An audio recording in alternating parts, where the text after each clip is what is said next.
ఆ బాధ కనబడుతుంది, అనుభవిస్తున్న మాకు తెలుస్తుంది. అధికారుల స్వార్థపూరితంగా అధికారులు చేస్తున్నటువంటి దుర్మార్గపు చర్యల వల్ల, కొందరు అధికారులు చేస్తున్నటువంటి నీచపు ఆలోచనలు, నీచపు నిర్ణయాల వల్ల ఇబ్బందులు పడుతున్నటువంటి మా నాయకులకు, మా కార్యకర్తలకు, వారి కుటుంబాలకి మాకు తెలుసవి ఆ బాధలు ఎలా ఉంటాయో. అలాంటి కొందరు అధికారుల్ని వదిలేయమంటారా? చెప్పండి. ఉద్యోగ సంఘాలని నేను అడుగుతున్నా, మీరు ధైర్యంగా చెప్పండి. మా అధికారులు ఏమి చేసినా, నిబంధనలు వదిలేసినా, చట్టాన్ని వదిలేసినా, మా అధికారులు తప్పులు చేసినా, మా అధికారులు అన్యాయంగా అనైతికంగా వ్యవహరించిన మా యొక్క కొందరు ఉద్యోగులపై, అలాంటి ఉద్యోగులపై, అధికారులపై చర్యలు తీసుకుంటే మేము ఒప్పుకోమని ధైర్యంగా చెప్పండి. ఆ మాట ఎందుకు అందరికీ వర్తింపు చేస్తారు? అందరికీ సంబంధం ఇది. తప్పు చేసిన వ్యక్తికి శిక్ష తప్పు.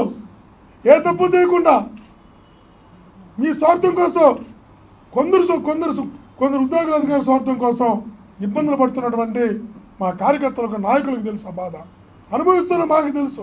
మా కళ్ళ ముందు వాళ్ళు పడుతున్న ఇబ్బందులు మీకేం తెలుసు?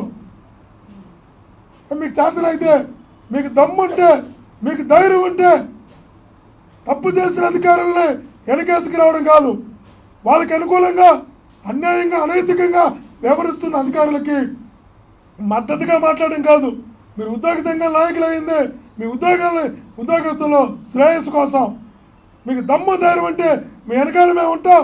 ఎందుకు డిఏ రాలేదో అడగండి, ఎందుకు అరియర్స్ రాలేదో ఉద్యోగులకు అడగండి, ఎందుకు హెల్త్ కార్డు రాలేదో ఈ రాష్ట్రంలో తెలంగాణలో ఇవన్నీ ఇచ్చారు, ఆంధ్రాలో ఎందుకు రాదు మీరు అడగండి. అప్పుడు మీరు ఉద్యోగ సంఘ నాయకుల కింద లెక్క. ఏదైనా మాట్లాడితే ఒక విద్యత ఉండాలి, అజ్ఞానంలో మాట్లాడకూడదు.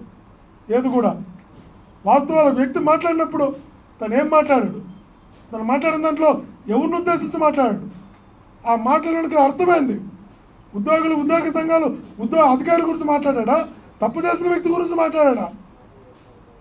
తప్పు చేసిన వ్యక్తుల్ని, ఇబ్బంది పెట్టిన వ్యక్తుల్ని, వేధింపులకు గురి చేసిన వ్యక్తుల్ని వదిలేస్తామా? నేను రాయలసీమ పెట్టిన, నాకు పౌరుషం ఉంటుంది, నాకు చీమునెత్తులు ఉంటుంది, నాకు కోపం ఉంటుంది. వాటికన్నా మించి నేను అవకాశం కోసం చూస్తా. నిన్న మహాత్మా గాంధీనా ఒక చంపకొడుతు 2 చంపకొట్టమని చూపించడానికి ఏం మాట్లాడుతారు ఉద్యోగ సంఘాలు? తప్పది. వాస్తవాలు తెలుసుకోండి. తప్పు చేసిన అధికారులు మీరు చెప్పండి, ఇలాంటి తప్పు చేయకూడదని చెప్పండి, నిష్పక్షపాతంగా ఉండమని చెప్పండి, అనైతికంగా వ్యవహరించద్దని చెప్పండి, ఏ పాపం పుణ్యం ఏ పాపం తినని వ్యక్తులు శిక్షించద్దని చెప్పండి. మీకు చేతనైతే ఉద్యోగ సంఘాలు ఆ పని చేయండి, వాళ్ళు సరిదిద్దండి, సక్రమ మార్గంలో పెట్టండి. అటువంటి ఉద్యోగ సంఘాలని, అటువంటి ఉద్యోగులని, ఆ కొందరు ఉద్యోగుల అధికారులు సక్రమ మార్గంలో పెట్టండి. మీ మీద మాట్లాడాల్సిన అవసరం లేదు. మేము చెప్తున్నాం, నిజాయితీగా పనిచేసే, నిష్పక్షపాతంగా పనిచేసే, పారదర్శకంగా పనిచేసే ప్రతి అధికారికి మేము అండగా ఉంటాం. మా మద్దతు ఉంటుంది. వారికి ఏ విధమైన మద్దతు కావాలన్నా మేము ఖచ్చితంగా నిలబడతాం. తప్పు చేసిన అధికారుల్ని వదిలేయాలా అంటే కష్టాలు, శిక్షలు ఏ పాపం తెలియకుండా అనుభవించిన మా వాళ్ళు మా కళ్ళ ముందు అనుభవిస్తుంటే, మేము అనుభవిస్తుంటే ఎలా వదిలేస్తాం? మరలా చెప్తున్నాను, ఉద్యోగాన్ని ఉద్యోగంగా చేయండి, ట్రాన్స్పరెన్సీగా ఉద్యోగం చేయండి. తప్పు ఎవరు చేసినా, అది ఎమ్మెల్యే చేసినా, ఎమ్మెల్సీ చేసినా, ఇంకొకరు చేసినా తప్పును తప్పుగానే చూడండి, ఒప్పును ఒప్పుగానే చూడండి. న్యాయం ఎటుంటే మీరు మొక్కండి. మీ వ్యక్తిగత స్వార్థం, ప్రయోజనం, ఇతరుల మెప్పు కోసం ఎట్లంటే అట్లా చట్టాన్ని, అధికారాన్ని, మీ ఉద్యోగాన్ని వాడేయద్దండి. వాడేశారంటే ఖచ్చితంగా భవిష్యత్తులో మీరు పశ్చాత్తాపడతారు.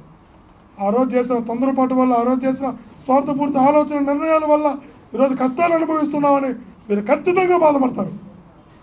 తప్పు చేసిన అధికారులని వదిలేయాలా?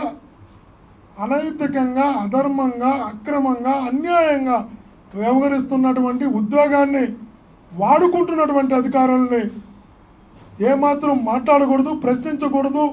ప్రశ్నిస్తే క్షమాపణ చెప్పడం అవసరమని వాళ్ళు చెప్పండి నేను చెప్తాను.